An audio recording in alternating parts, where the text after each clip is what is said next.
Vamos acolher a palavra de Deus em nosso coração. Bem-vindo, bem-vinda a este momento de reflexão. Em nome do Pai, do Filho e do Espírito Santo. Amém. Querido irmão, querida irmã, graça e paz. Estamos neste caminho de preparação para celebrarmos o Santo Natal e também lembrando que o Advento é caminho que nos convida a renovar o nosso compromisso com o Reino. E lembrar que um dia o Cristo que veio nascendo de Maria em Belém virá a nós numa segunda vez em sua glória para realizar em plenitude a sua vontade em nós. Esta fé que nós temos na segunda vinda do nosso Senhor e Salvador Jesus Cristo, ela deve inspirar os nossos dias a serem sempre bons, para que acolhamos a cada dia a vontade dele e um dia, quando vier em plenitude, possamos participar dessas alegrias.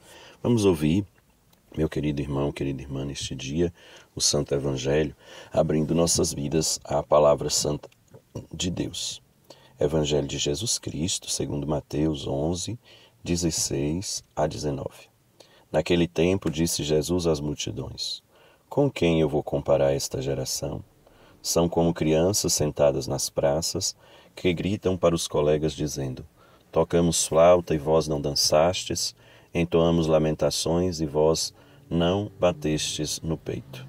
Veio João, que nem come nem bebe, dizem: ele está com um demônio. Veio o Filho do Homem, que come e bebe, dizem: é um comilão e beberrão, amigo dos cobradores de impostos e de pecadores. Mas a sabedoria foi reconhecida com base em suas obras. Palavra da salvação.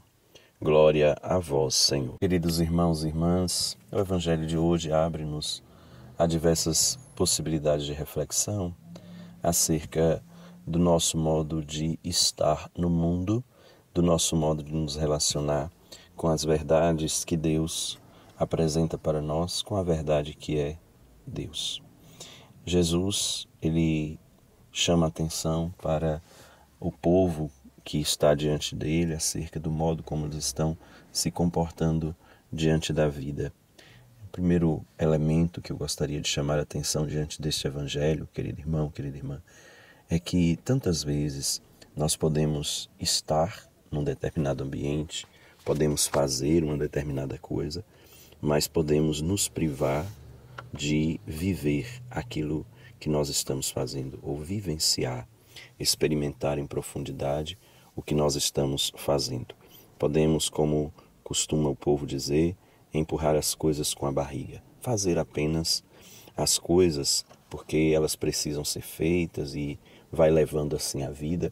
Faz sem sentir o que se está fazendo. Faz sem vivenciar de verdade o que está fazendo. Faz sem experimentar a graça de ver o seu feito com um sentido. Faz mecanicamente. Esse é um problema que certamente estava lá no tempo de Jesus, mas é um problema muito presente no nosso tempo, neste tempo em que tudo é muito corrido, em que tem que se fazer, tem que se produzir, em que o homem, o ser humano, ele é visto e é considerado bom e considerado verdadeiro na quantidade de coisas que faz, na sua produção. Então, é um questionamento acerca do modo como nós estamos nos relacionando com as coisas no dia a dia, com aquilo que nós somos chamados a fazer.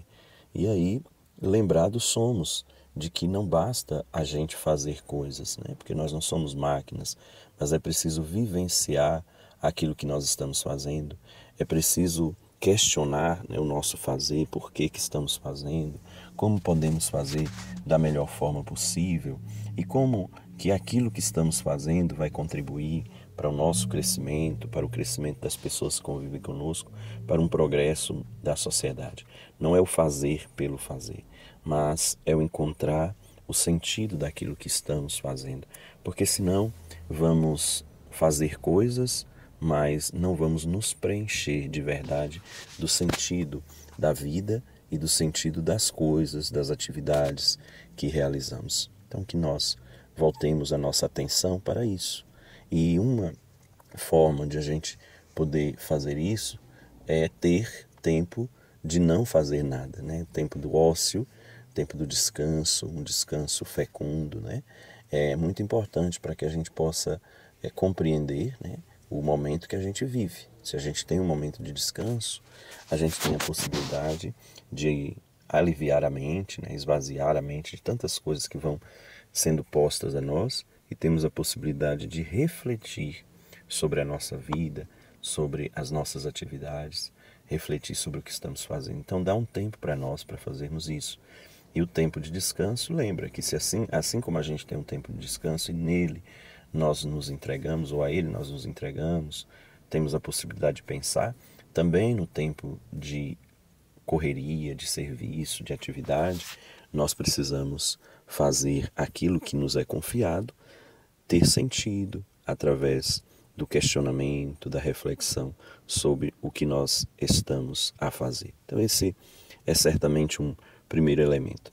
Depois, na relação com Deus, querido irmão, querida irmã, o Evangelho nos lembra que muitas vezes nós queremos adequar Deus à nossa vontade, né?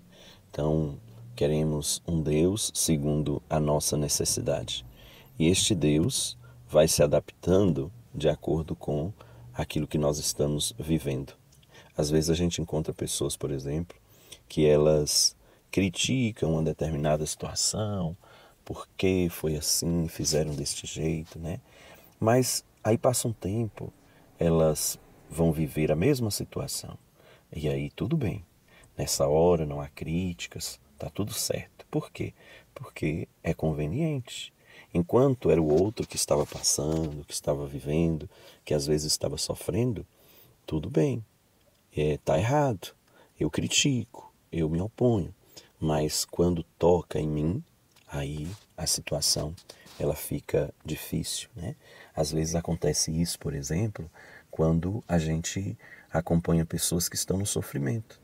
Às vezes a pessoa está passando por um momento de dificuldade, às vezes perdeu um ente querido, está num momento de depressão, de um estresse muito grande. Aí tem gente que diz, ela está com mania, isso é coisa da cabeça, né? Não pode chorar, né?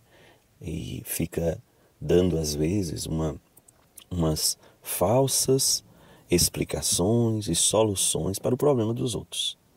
Porém, quando toca na pessoa, aí não tem nada disso, né? Aí pode chorar, pode ter a depressão, pode sofrer a morte de alguém. Então é importante, querido irmão, querida irmã, que nós não vivamos a relação com os sentimentos, a relação com as coisas apenas de forma conveniente, né? O sofrimento, ele existe e nós precisamos respeitar o sofrimento dos outros. Nós não podemos achar que somente quando o sofrimento é com a gente é que a gente precisa de ajuda, que a gente precisa de apoio. Assim também, na relação com Deus, na relação com as coisas de Deus, nós não podemos agir com atitude de conveniência, né? Porque senão a gente vai querer moldar Deus à nossa vontade. Aí Jesus diz, olha, as crianças dizem, nós tocamos, vocês não dançamos, nós fizemos lamentações, vocês não choraram. Quer dizer, vocês não viveram a comunhão com aquilo que se estava experimentando naquele momento.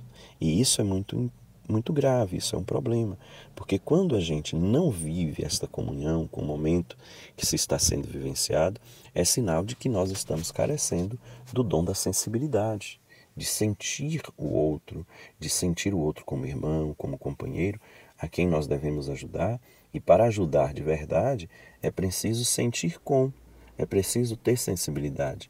É claro que, por exemplo, a gente vai no velório, alguém está chorando, a gente não vai precisar chorar para estar em comunhão com ele, mas nós precisamos estar em comunhão com a pessoa, sentindo a dor dela e ajudando com a nossa presença ela a viver essa dor. Não é fugir da dor, né?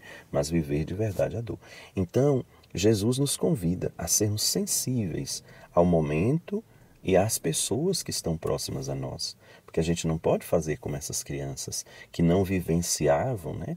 Ou com essas pessoas, né, que não vivenciavam aquilo que estava sendo posto, que estava diante deles, que era a realidade que eles estavam vivenciando. Então, nós somos chamados a vivenciar o que está passando em nossas vidas, para que não sejamos insensíveis às realidades que nos são postas e para que não fiquemos vazios, porque se a gente não vivencia bem a realidade que está diante de nós, a gente fica vazio e a gente perde o elan, perde o elo com Deus, que é sensível, que sente cada um de nós e que está do lado de nós, vivendo também as nossas realidades.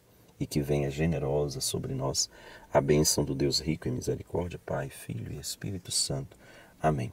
Querido irmão, querida irmã, fica com Deus, um abraço forte, que o amor de Cristo ilumine sua vida.